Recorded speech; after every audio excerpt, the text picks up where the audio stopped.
जय हिंद दोस्तों, मैं Chandan Kumar Singh and today my topic is battle of Badgam. First Paramvir Chakra holder major Somnath Sharma and the first battle of Indo Pakistan after independent. तो first of all मैं इसे टैक्टिकल ग्राउंड के एक बार समझा देना चाहता हूँ ताकि आपको ये स्टोरी सुनने में इंटरेस्ट होगा। ये देखिए,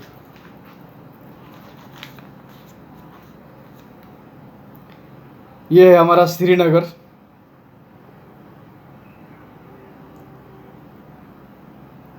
ये झेलम नदी है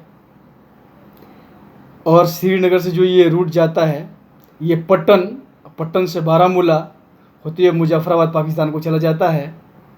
और सेम यहाँ से एक रूट कटता है जो कि मगम और गुलमार्ग होते हुए पाकिस्तान को जाता है।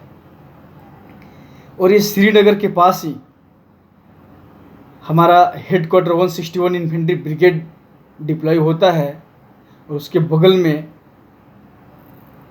श्रीनगर एयरफील्ड है और ये सारे जंगल है। ये साथ में ही ये रूट जाता है बडगांव, ये एक विलेज है। इसी बडगांव की स्टोरी मैं सुनाने जा रहा हूँ आपको। तो इस पिक्चर को आप एक बार ध्यान से देख लीजिएगा, क्योंकि जब मैं स्टोरी सुनाऊंगा इस पिक्चर का काफ़ी आपको महत्व है। Okay, let's we come on the story. दोस्तों, स्टोरी ये है, इसके थोड़ी से बैकग्राउंड के बारे में बताता हूँ। जो मैंने आपको पिक्चर में दिखाया था कि जो श्रीनगर से जो पट्टन है और पट्टन के आगे बारामूला है, तो बारामूला तक पाकिस्तान आर्मी अपना भेष बदल के कबायली ग्रुप में और कबायलियों के साथ में कबायलियों के एक लश्कर लेकर बारामूला को लूट चुकी थी। तभी ये 26 अक्टूबर 1947 को महाराजा हरि सिंह ने इंस्ट्रूमेंट ऑफ एसेशन साइन करते हैं इंडिया के साथ। ये इंडिया में ऑफिशियली मतलब मर्ज करते हैं अपने श्रीनगर को। इसके बाद जो फर्स्ट सिख को ये रिस्पॉन्सिबिलिटी दिया जाता है कि किसी भी तरह जाकर कबायलियों को रोका जाए, और इसकी जो रिस्पॉन्सिबिलिटी है वो लेफ्टिनेंट कर्नल दीवान रंजीत राय को दी जाती है। वो अपनी एक कंपनी को लेकर पट्टन में जाते हैं, जहां पर कि पहले से स्टेट पुलिस रोड को ब्लॉक करके रखा था। वहीं पर ये भी अपना मोर्चा लगाते हैं।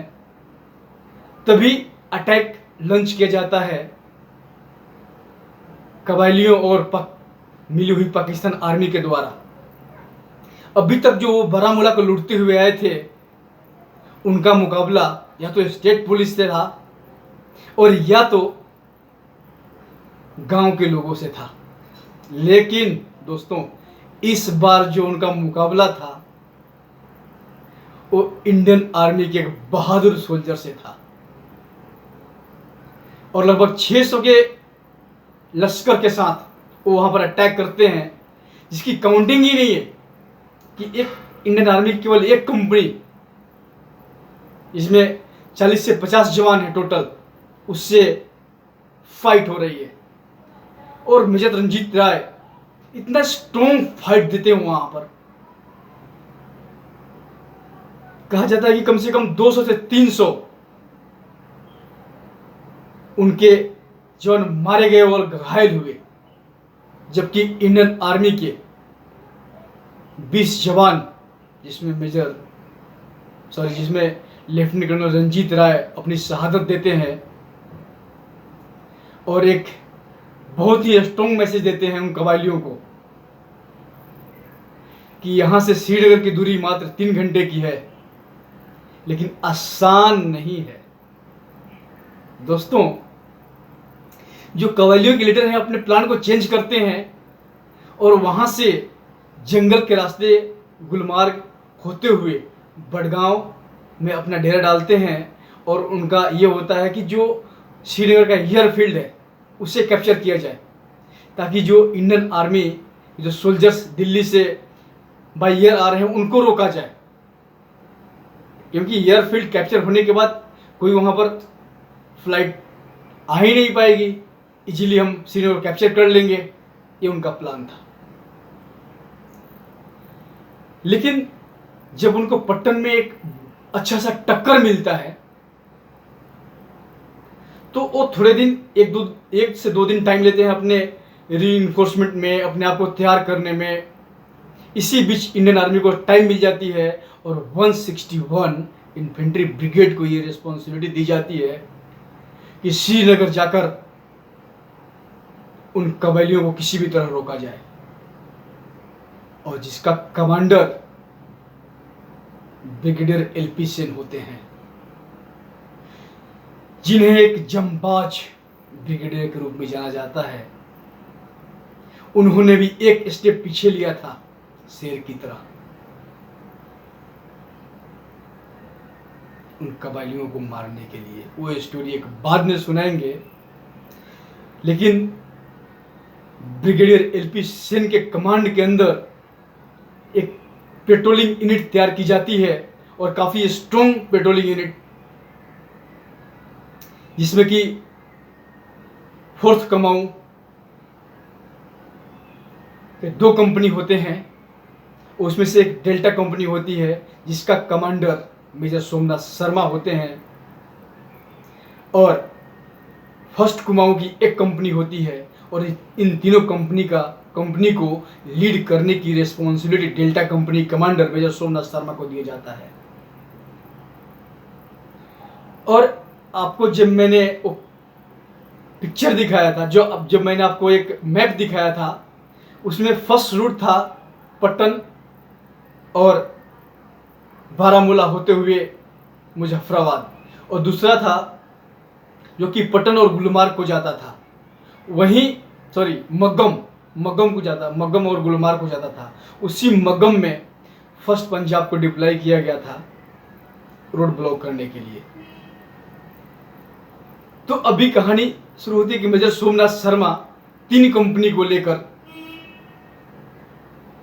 श्रीनगर बेस से निकलेंगे, बड़गांव जाएंगे, बड़गांव से होते हुए बड़गांव में 2 कंपनी वहाँ होल्ड करेगी, और एक कंपनी यानी कि 1st कुमाऊं की जो एक कंपनी थी वो 1st पंजाब से मग्गम में मिलते हुए अपने बेस को लौटेगी, और 2 कंपनी वहीं पर होल्ड करेगी।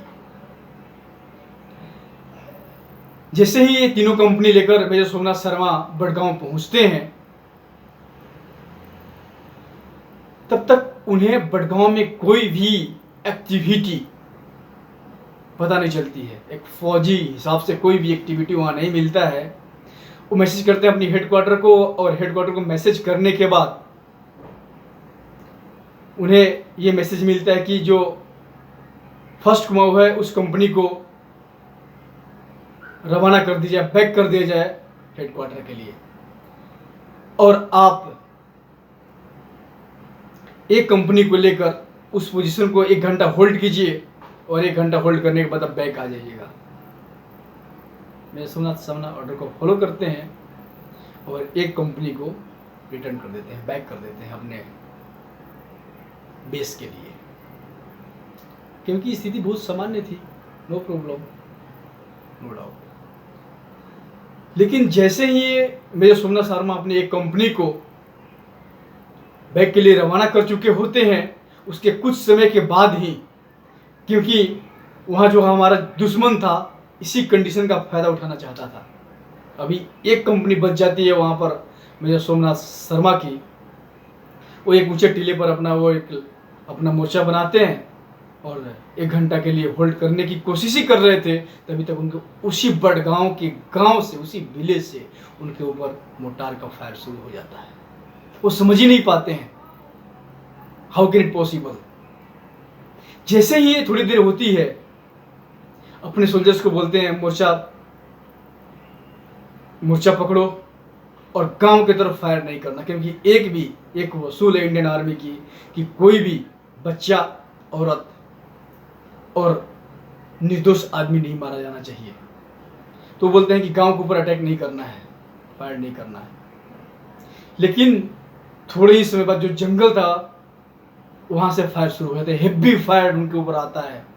और तब उन्हें ये बात समझने में देर नहीं लगती है कि जो गांव से फायर आ रहा है वो तो केवल एक भटकाने के लिए है, एक हमारे डायरेक्शन को चेंज करने के लिए है। मेजर सोमनाथ शर्मा समझ चुके हैं कि हम एक कंपनी को रिटर्न कर चुके हैं और हम अभी एक कंपनी के साथ ही इनको एक स्ट्रॉन्ग फाइट देना है। अपने जवानों को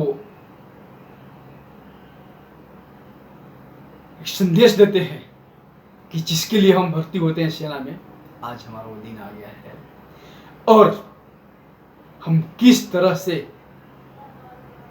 एयरफील्ड को बचा सकते हैं, हमारी ये रिस्पॉन्सिबिलिटी है। यदि हम एयरफील्ड को बचाने में सक्सेस हुए, दैट मीन्स श्रीनगर को बचाने में सक्सेस हुए। और इसके साथ ही वो भी एक अपने आप को डिफेंस करते हुए फायर खोलते हैं और बहुत ही बढ़िया स्ट्रॉन्ग फाइट करते हैं, एक फौजी स्टाइल में, एक फौजी सिखलाई की तरह। कुछ समय बीतता है तभी उन्हें पता चलता है कि गुलमार्ग से जो उनकी एक न्यू टीम चली थी वो भी बारामूला में, वो भी बड़गांव में पहुंच जाती है और इनको 3 तरफ से घेर लिया जाता है और इनके ऊपर एक काफ़ी हेवी अटैक लॉन्च किया जाता है तीनों तरफ से। मेजर सोमनाथ शर्मा के एक हाथ पर प्लास्टर चढ़ा हुआ था, इसके बावजूद अपने पोस्ट पर बारी बारी से जाकर अपने जवानों के मैगजीन में गोलियां भर रहे थे और इसके साथ ही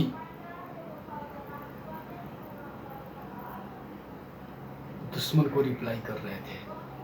समय बीतते जाता है और उनके पास मिशन खत्म होने वाले थे तभी वो मैसेज करते हैं अपने हेडक्वार्टर को कि किसी भी तरह मिशन पहुंचाया जाए यहाँ, ताकि हम अपनी फाइट को कंटिन्यू कर सकें। तो उनको हेडक्वार्टर से मैसेज मिलता है कि आप अपना बैक स्टेप लो। मेजर सोमनाथ शर्मा बोलते हैं नहीं, अपने दिमाग में सोचते हैं इस डर के बावजूद कि यदि मैं बैक स्टेप लिया तो श्रीनगर के एयरफील्ड को कैप्चर करने से कोई नहीं रोक सकता है और एयरफील्ड को कैप्चर करना मतलब श्रीनगर को अपने हाथ से खो देना है। तो बोलते हैं हम फाइट करेंगे, जितनी भी मेरी गोलियां हैं और जितने भी मेरे जवान हैं हम फाइट करेंगे और अपनी फाइट को कंटिन्यू रखते हैं।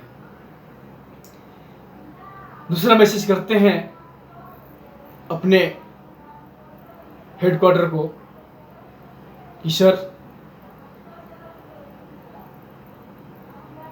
दुश्मन हमसे 50 गज की दूरी पर है और अनलकली हम नंबर में बहुत कम बचे हैं, लेकिन इसके बावजूद भी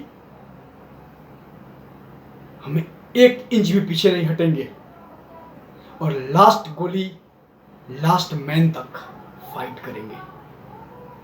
इस मैसेज देने के थोड़े ही देर बाद एक मोटार के हेवी फायर आता है, उनके बगल में जो एमिशन रखा हुआ था उसके ऊपर गिरता है और ब्लास्ट होता है, जिसके सामने 2 साथियों के साथ खुद ये तीनों सैनिक शहादत दे बैठते हैं। और मेजर सोमनाथ शर्मा की ये लफ्ज अपनी 1 इंच जमीन को जब तक हमारा लास्ट गोली वाला दुश्मन है, लास्ट सोल्जर है, नहीं दे सकते हैं, शहादत दे बैठते हैं। और कहा यह जाता है कि उसमें से हमारा 50 सोल्जर्स में से 26 शहादत दे चुके थे और 24 घायल हो चुके थे, जबकि वही दुश्मन के 200 लोग मारे जा चुके थे और 100 लोग हेविली वाउंडेड थे। अब उनकी इतनी हिम्मत नहीं हो सकी कि यहाँ से आगे बढ़ा जाए। वो बैकअप लेने के लिए प्लान करने लगे और उस बैकअप के प्लान में ही इंडियन आर्मी, वन पंजाब और जो भी हमारा बैकअप और रीइंफोर्समेंट है वो पहुंच जाता है। और इस तरह से मेजर सोमनाथ शर्मा अपने देश के लिए शहादत देते हैं, जिसके लिए उन्हें highest gallantry award, first highest gallantry award Paramvir Chakra से नवाजित किया जाता है मरणोपरांत। तो ऐसे देश के जंबाज सैनिकों को सलाम। जय हिंद दोस्तों, फिर मिलेंगे आपको नेक्स्ट वीडियो में।